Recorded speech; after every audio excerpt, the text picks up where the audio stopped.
ये वाकया आज से 3500 साल पहले पेश आया था। फिरौन के डूब कर मरने के बाद समंदर ने इसकी लाश को अल्लाह के हुक्म से बाहर फेंक दिया, जबकि बाकी लश्कर का कोई नाम और निशान ना मिला। मिस्रियों में से किसी शख्स ने साहिल पर पड़ी उसकी लाश पहचान कर अहल दरबार को बताया। फिरौन की लाश को महल पहुंचाया गया। दरबारियों ने मसाले लगाकर इसे पूरी शान और एहतराम से ताबूत में रखकर महफूज कर दिया। हनूत करने के अमल के दौरान उनसे एक गलती हो गई थी। फिरौन क्योंकि समंदर में डूब कर मरा था और मरने के बाद कुछ अरसा तक पानी में रहने की वजह से इसके जिस्म पर समंदरी नमकियात की एक तह जमी रह गई थी। मिस्रियों ने इसकी लाश पर नमकियात की वो तह इसी तरह रहने दी और इसे इसी तरह हनूत कर दिया।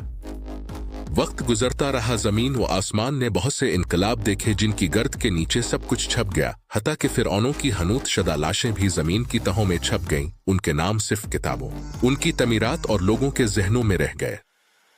इस वाक़ये के 2000 साल बाद इस दुनिया में अल्लाह के आखिरी नबी हजरत मोहम्मद तशरीफ लाए। उन पर नाजिल होने वाली आखिरी किताब में फिरौनों के किस्से बड़ी तफसील के साथ बयान किए गए थे और इसी सिलसिले में इस फिरौन का जिस्म महफूज करने की बाबत आयत भी नाजिल हुई थी, जिसकी सच्चाई पर सब अहल ईमान का पुख्ता यकीन तो था, लेकिन वो समझने से कासिर थे कि इस खुदाई का दावे करने वाले की लाश कहाँ महफूज की गई और कैसे इसे इबरत का निशान बनाया जाएगा। 1871 ईस्वी में मिस्र के एक शहर अलगवनिये से ताल्लुक रखने वाले गरीब और मामूली चूर अहमद अब्दुल रसूल को फिरौनों की हनूत शदा लाशों की तरफ जाने वाले खुफिया रास्ते तक रसाई मिल गई। अहमद अब्दुल रसूल नवादरात चोरी करके बेचा करता था। एक दिन वो दरियाए नील के किनारे के करीब तबसे के मकाम पर इसी सिलसिले में फिर रहा था, जब इसे एक खुफिया रास्ते का पता चला। वहां वो नवादरात की चोरी के लिए जगह खोद रहा था कि इसी दौरान इसे कुछ लोगों ने पकड़ लिया और पुलिस के हवाले कर दिया। वो जिस जगह को खोद रहा था वहां से मिलने वाले रास्ते की जब मुसलसल खुदाई की गई, 1891 ईस्वी को दूसरी ममियों के साथ इसी गर्क होने वाले फिरौन की लाश भी मिल गई। इसके कफन पर सीने के मकाम पर उसका नाम लिखा हुआ था। इन ममियों को माहिरीन काहिरा ले गए। जब उन ममियों का तफसील से जायजा लिया गया तो फिरौन वाली ममी पर जिमी नमकियात की तह से तस्दीक हो गई कि ये वही फिरौन है जिसे अल्लाह ने पानी में गर्क करके बदतरीन अंजाम से हमकिनार किया था। ये बहुत बड़ा वाकया था। इसकी तस्दीक के लिए दुनिया भर के माहिरीन, आसार कदीमा और साइंसदान मिस्र की तरफ उमड़ पड़े। मुख्तलिफ साइंसी टेस्ट करने के बाद दुनिया भर के साइंसदानों ने तस्दीक कर दी कि दूसरी सब लाशों की निस्बत सिर्फ फिरौन की लाश पर ही समंदरी नमकियात की तहजमी हुई थी। इस तस्दीक के बाद इसे फिरौन की लाश करार देकर अजायब घर में महफूज कर दिया गया। 1982 ईस्वी में फिरौन की ममी खराब होने लगी तो इस वक्त की मिस्री हुकूमत ने फ्रांस की हुकूमत को दरख्वास्त की कि फिरौन की ममी को खराब होने से बचाया जाए, नीज जदीद साइंसी जराए से इसकी मौत की वजह भी मालूम की जाए। चुनांचे मिस्री और फ्रांसीसी हुकूमत ने मिलकर ममी को फ्रांस ले जाने का इंतजाम किया। जब फिरौन की लाश को फ्रांस पहुंचाया गया तो एयरपोर्ट पर इस दौर के फ्रांसीसी सदर बजात खुद हुकूमत के आला उहदेदारों, तमाम वज़रा और फौज के अफसरान के साथ इस्तकबाल के लिए मौजूद थे। फिरौन की लाश का इस्तकबाल किसी अजीम जिंदा बादशाह की तरह किया गया। फौजी दस्तों ने सलामी दी। फिरौन की ममी को माहिर डॉक्टरों की टीम के हवाले किया गया।